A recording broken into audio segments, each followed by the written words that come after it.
Kakek tua ini menemukan celah lotre. Ia menguras seluruh uang tabungannya demi membeli lotre. Lalu memanggil istrinya, menyocokkan nomor lotre. Hari pengumuman pun tiba. Kakek dan nenek ini terkejut, karena mereka menang 2 kali lipat. Jerry mulai membuat usaha patungan lotre, dan mengajak teman sedesanya menjadi kaya. Ini adalah kisah nyata. Namanya Jerry. Ia manajer di perusahaan sereal, dan telah mengabdi selama 42 tahun. Karena pabrik menghapus divisinya, ia akhirnya terpaksa pensiun dini, dan menjalani hidup pensiun seperti lansia lain. Hingga suatu hari, Jerry beli kopi di minimarket, dan tak sengaja mendengar perbincangan karyawan minimarket, kalau hadiahnya sudah mencapai 20 juta dolar. Kalau tidak ada 6 pemenang, maka jackpotnya baru turun, dibagi untuk orang yang beli 3 atau 4 nomor. Jerry tiba-tiba tertarik dengan trik permainan ini. Ia yang gemar matematika dari dulu, langsung menghitung proporsi kemenangan lotre. Tak sengaja, ia menemukan celah lotre. Dia bisa menang tiap kali. Jerry membawa perhitungannya ke akuntan pribadinya. Ia menghitung rasio 1:54. Dia bisa menebak 3 dari 6 nomor. Kesempatan menang 4 nomor adalah 1:1500. Tapi, setiap undian keluar, hadiahnya akan dibagikan kepada yang memilih nomor sedikit. Itu adalah kemenangan yang stabil. Tapi, akuntan malah ragu dengan hasil perhitungan Jerry. That can't be true. Why not? Because it's the lottery, Jerry. There's a building of people in Detroit whose job it is to know how the numbers work. And they do. I cannot believe you are my accountant. Part-time accountant. Dengan harapan di hati, Jerry menarik uang 2.000 dolar. Ia memakai semua uang itu untuk membeli lotre. Penjaga kasir sampai bingung. Zaman dulu belum ada mesin otomatis. Akhirnya, tibalah hari pengumuman undian. Tapi, Dewi Fortuna belum berpihak padanya. Jerry rugi 327 dolar. Bagi Jerry yang hidup hemat, itu adalah uang pensiunnya sebulan.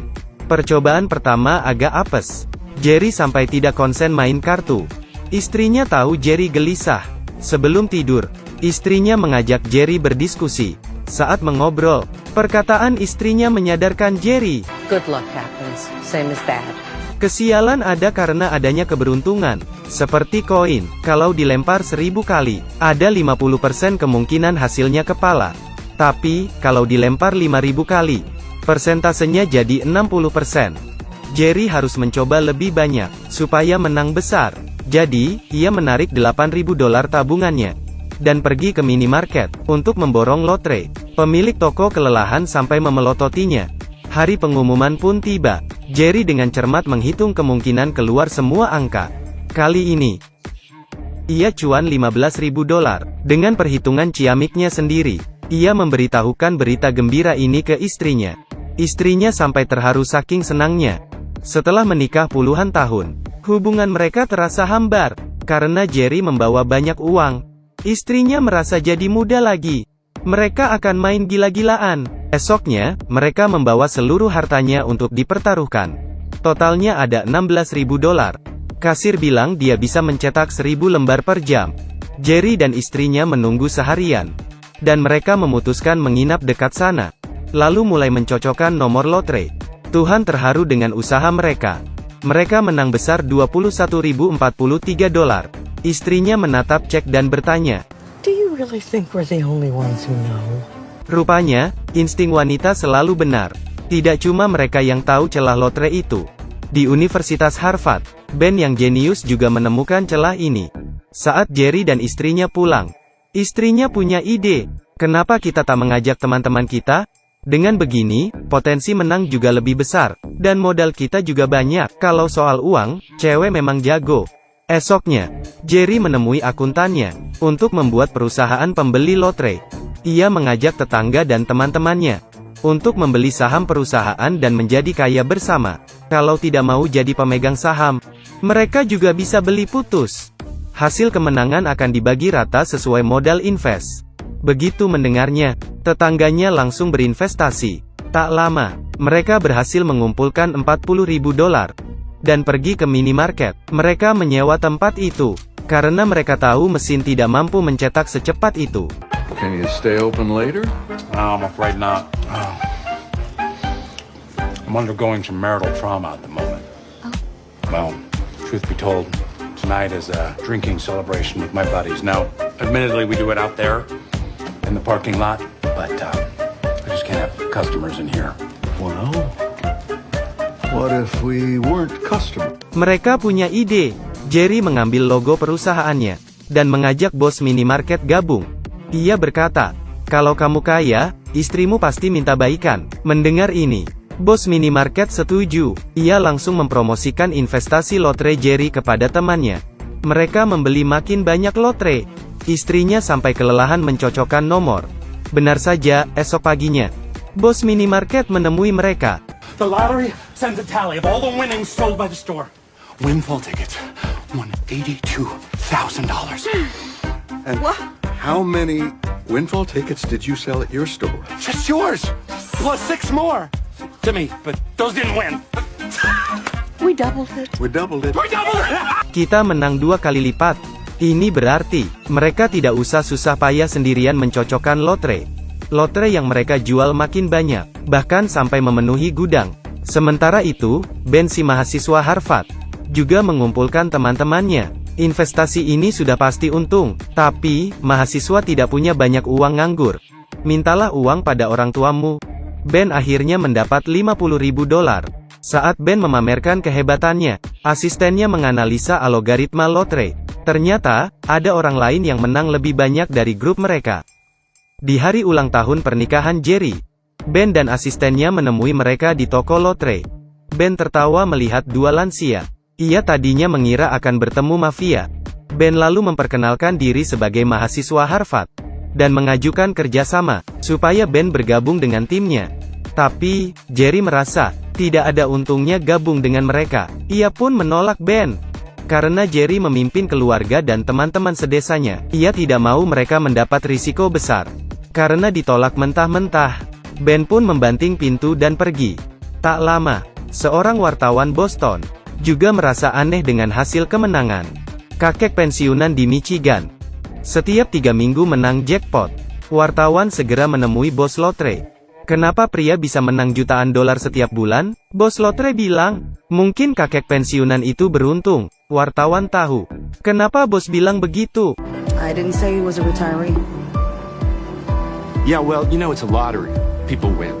So, when you call news, I have a meeting. Jelas sekali bos lotre tahu ada celah di lotrenya. Tapi, ia tidak mencegahnya. Karena perusahaan lotre juga cuan banyak. Jerry pergi ke minimarket beli kopi. Ia tak mengira Ben sudah menunggunya berjam-jam. Ben ingin mengancam Jerry, dan menyuruhnya berhenti. Set an army of the smartest kids you've ever met against you and everyone you play with. We hacked into the state lottery to find where you were betting. You don't think that we can hack into your accounts? Tapi, di pengumuman jackpot selanjutnya, Ben menghitung untungnya cuma sedikit. Asistennya memeriksa laptop, dan memberitahu kalau Jerry menang banyak. Bahkan, jumlahnya lebih banyak dari biasanya. Ben sangat kesal, dan mencoba membalasnya. Ia harus menciptakan jackpot. $2 juta jackpot butuh beberapa minggu. Tapi, kalau mereka bisa mencapai target jackpot sebelum waktu itu, mereka bisa menang total. Mereka bisa menyewa hacker untuk meretas. Saat hadiah mencapai $1 juta, mereka akan langsung membeli $1 juta lotre. Dengan begini, jackpot akan dikeluarkan lebih dulu. Jerry pasti tidak akan memprediksinya. Jadi, ia pasti rugi banyak. Tapi, asisten bertanya, dari mana uang $1 juta? Kemungkinan kita bisa turun banyak. Kalau ada orang yang menang hadiah khusus, kita harus nombok. Tapi, Ben tetap ngeyel. Ia mempresentasikan rencananya kepada bos-bos besar, dan berhasil mengumpulkan $1 juta. Setelah mendapat uang, ia mempertaruhkan segalanya. Benar saja, Ben menang cuan berlipat-lipat. Saat Jerry mendengar kabar buruk kerugiannya, ia tahu ini pasti ulah Ben. Ia langsung tancap gas ke Harvard. Saat melihat Jerry, Ben memamerkan kehebatannya. Tapi, kata-kata Jerry selanjutnya mencabut setengah nyawa rekan setim Ben. You told me that I was playing the lottery because I had nothing else. But the reason you won't share the pot is because you have nothing else.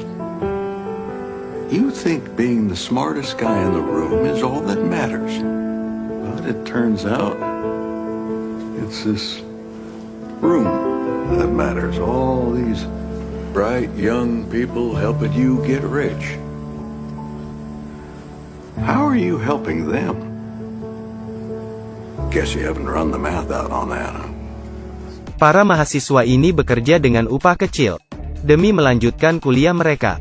Tapi, cara Jerry membagi hasil tidak sama dengan Ben. Kata-kata Jerry kala itu langsung membuat tim Ben bubar. Supaya lotre bisa dimainkan dengan adil, Jerry dan istrinya menemui bos lotre. Jerry tahu kalau bos lotre tahu ada celah di lotrenya. Kenapa tidak kau hentikan? Karena aku untung banyak. Uang yang dihasilkan Jerry adalah recehan dari pembeli lotre lain. Jadi, Jerry sebagai konsumen paling besar meminta bos lotre untuk mengumumkan hasil jackpot secara transparan untuk mencegah orang-orang seperti Ben mengakalinya.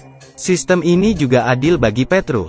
Tanpa ragu, bos lotre setuju. Tak lama, asisten Ben melihat peraturan baru lotre. Ben kesal bukan main. Tadinya, ia mengira bisa perang melawan Jerry. Tapi, dia malah masuk headline koran dan dikeluarkan dari kampus. Setelah mengumumkan undian hari itu, nilai jackpot diumumkan. Sejak itu, Jerry dan keluarganya berhenti beli lotre. Di malam bagi hasil terakhir, mereka mengadakan pesta musik jazz. Meski tidak melihat pengumuman kemenangan hari ini, tapi mereka semua tampak gembira. Ternyata, mereka telah membeli semua nomor lotre California dan meminta Jerry menyocokkan nomor. Orang sedesa telah lepas dari jerat kemiskinan berkat Jerry dan menjadi keluarga mereka. Mereka menari diiringi irama musik jazz. Jerry menepati janji masa mudanya, yaitu membawa istrinya ke konser jazz. Mereka akhirnya menang jackpot lagi, $27 juta. Mereka tidak usah susah payah bekerja lagi seumur hidup mereka, bahkan bisa membantu warga sedesnya. Ini adalah film yang dibuat berdasar kisah nyata. Judulnya, Jerry and Marge Go Large. Kakek nenek ini unyu. Hati mereka sangat baik. Tetangga-tetangga mereka juga baik. Kepercayaan adalah barang mahal. Jadi, jangan kau permainkan.